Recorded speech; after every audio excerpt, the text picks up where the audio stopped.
In this lesson, I'm going to take you through the design editor in Canva and show you all of the different components you have access to when creating a design, including but not limited to resizing, apps, audio, videos, the different elements, and more. So if you don't have Canva yet, you'll want to use the link in the comment or description to create a Canva account. It is free to create. You'll get a free trial of the pro version if you utilize the link below. But other than that, we're just going to jump right into it. If you haven't checked out the previous 2 lessons, you'll want to go check those out because they have some great information in it.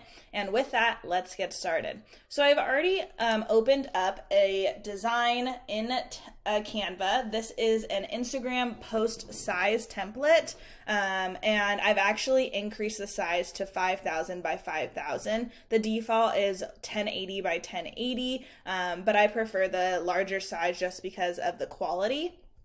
So what you're going to do is you're automatically going to be defaulted to this page, which auto selects templates on the left-hand side.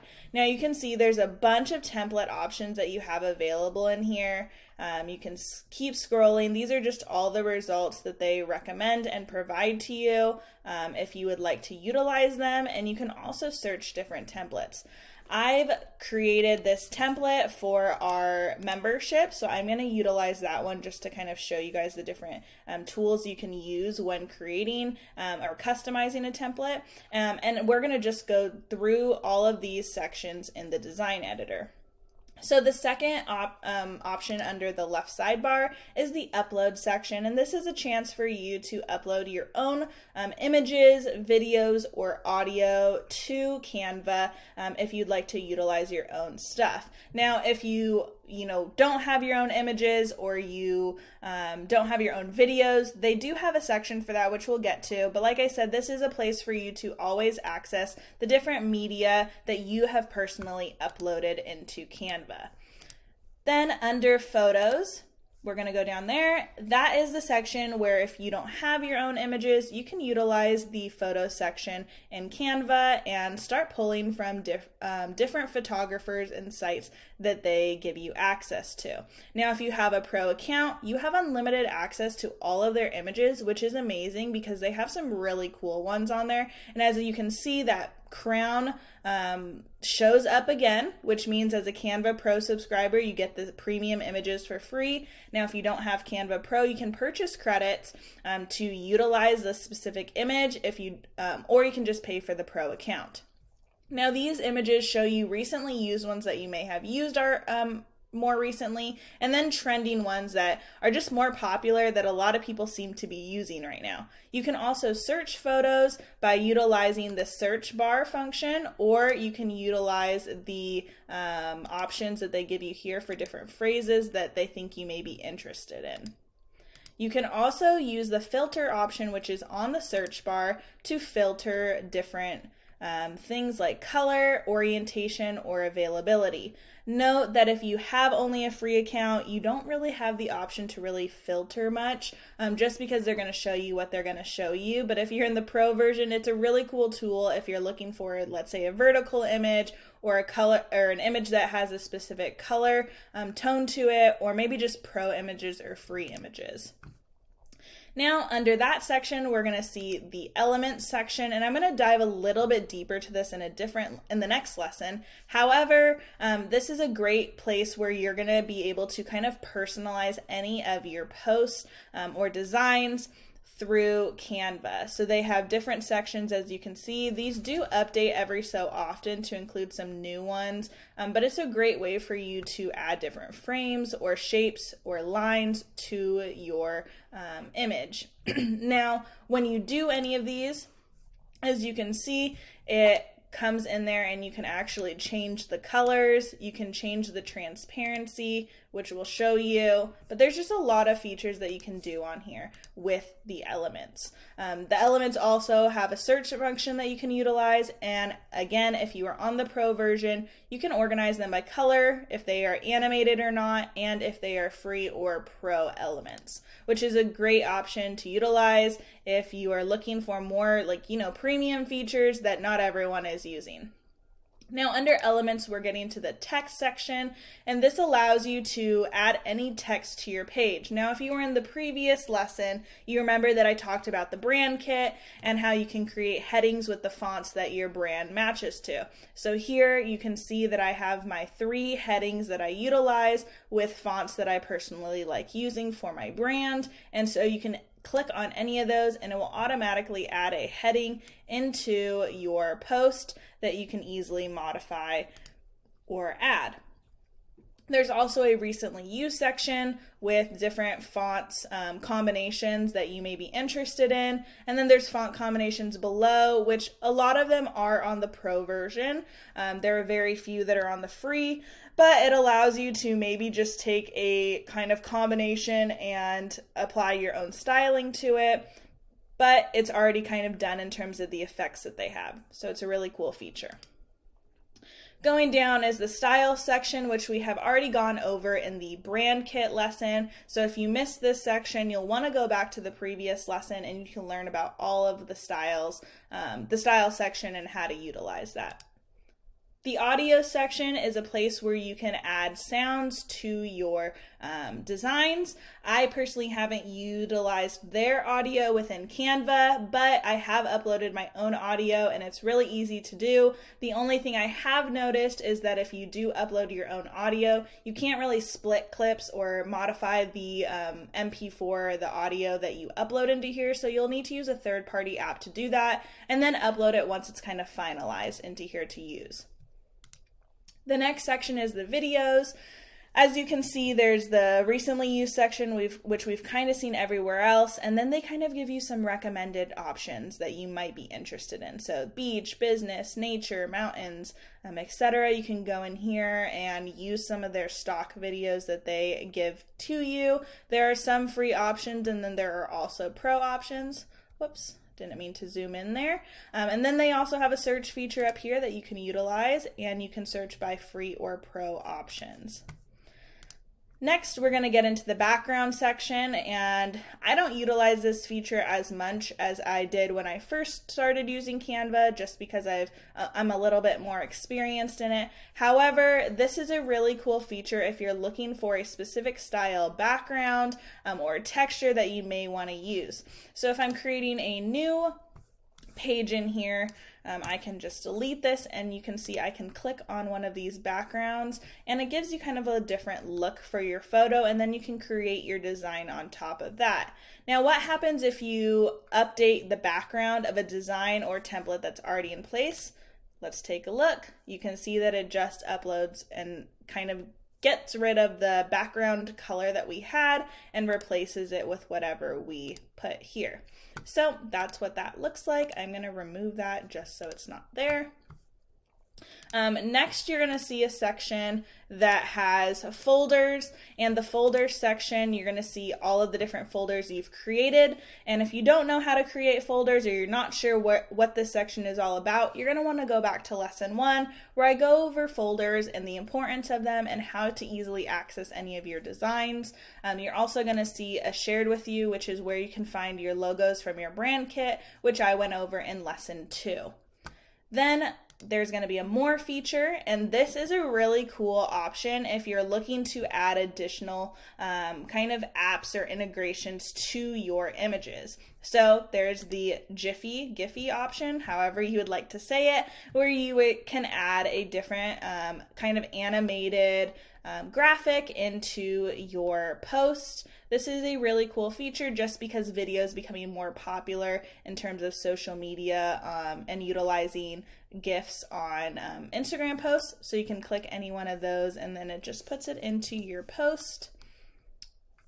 Let's just click this so you guys can see. This is kind of what it would look like in here, and you can move it all around and it stays pretty animated. So that's how you do that. You can also search in here. You can also go back to the more function. Let me just get rid of this.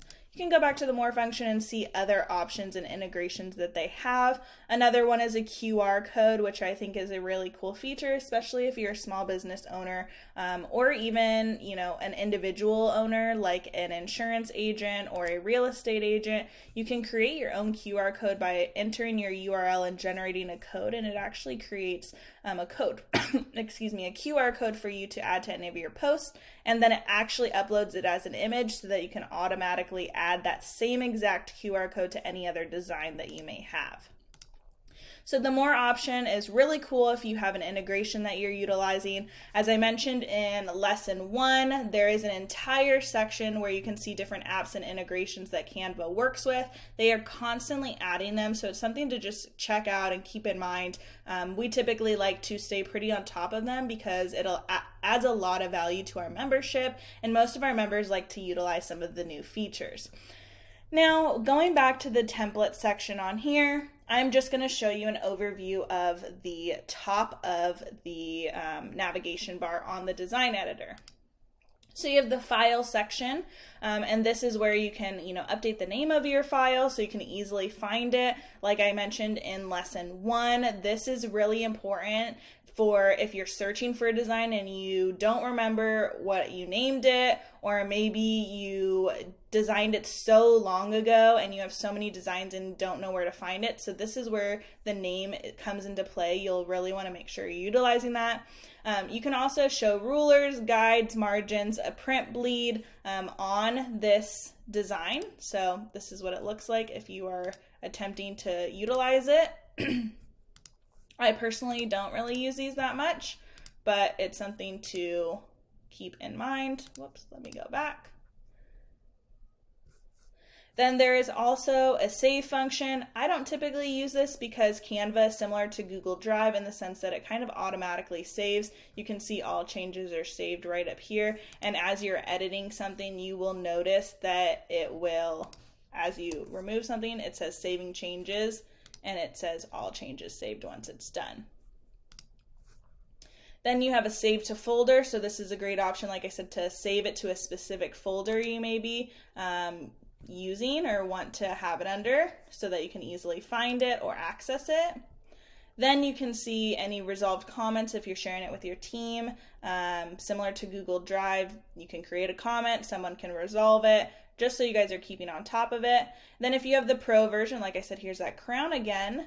You can see the version history. So this is really cool if you're editing something, you've gotten a little deep into it and you realize, you really don't like that, you want to go back to the previous versions you've had, you can see the version history. You can also make a copy of the design, and by making a copy of the design, it allows you to create a whole nother canvas so that you're not designing everything in the same one. And if you have maybe a different styling, or maybe it's for a different client or a different kind of post, then you can utilize this make a copy function. And then there's the download function, which they also have on the top right, which I typically use over this file dropdown.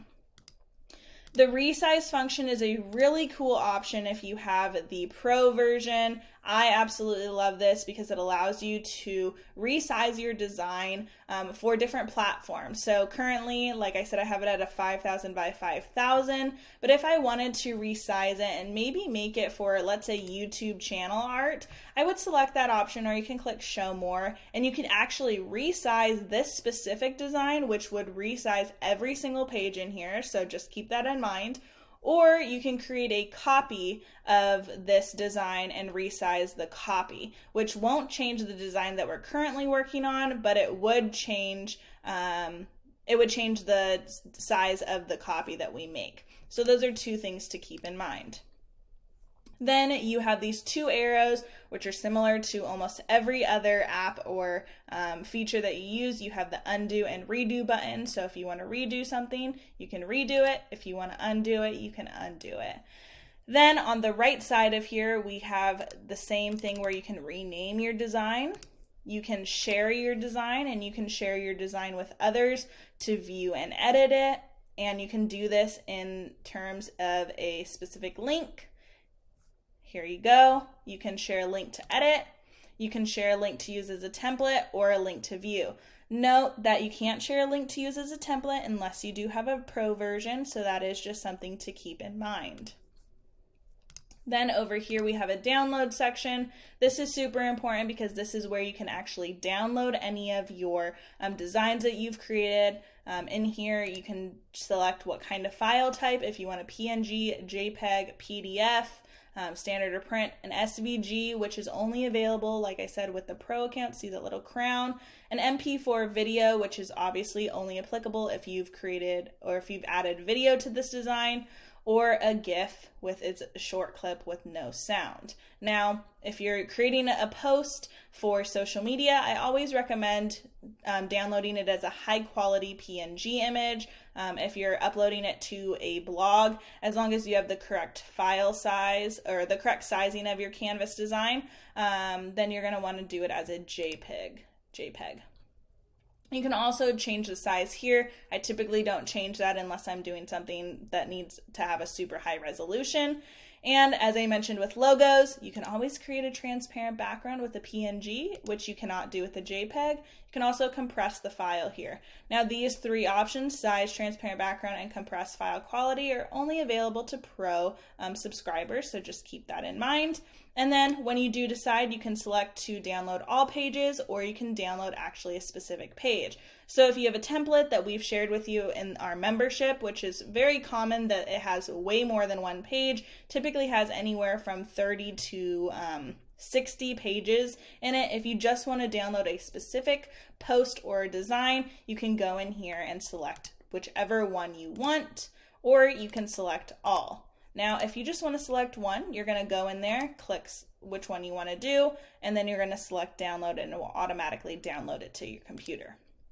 Then the three dots here, you are going to select, and you can see how you can publish in different ways other than downloading. So you can publish it as a website, you can present it if you're doing a presentation, you can share a link that we've done with the share button, and then there's also some other options that you can do. You can share and present and record, you can share it to a Facebook page, you can print the items, and then they have some other apps and integrations that you can consider on the bottom as you're scrolling. So that's an overview of the design editor. We didn't actually go into designing a specific template or customizing a template and designing an actual graphic. So we'll do that in one of the next lessons, so stay tuned for that. But this is an overview of the design editor. There are a few things that I didn't go over that I will go over in the next lesson as we go through a design, which are these features that are on this white bar, as well as these three features down here. So stay tuned for that in the next lesson, and if you have any questions, feel free to leave them in a comment below, or you can send us a message and we'll get back to you as soon as we can. See you guys in the next lesson.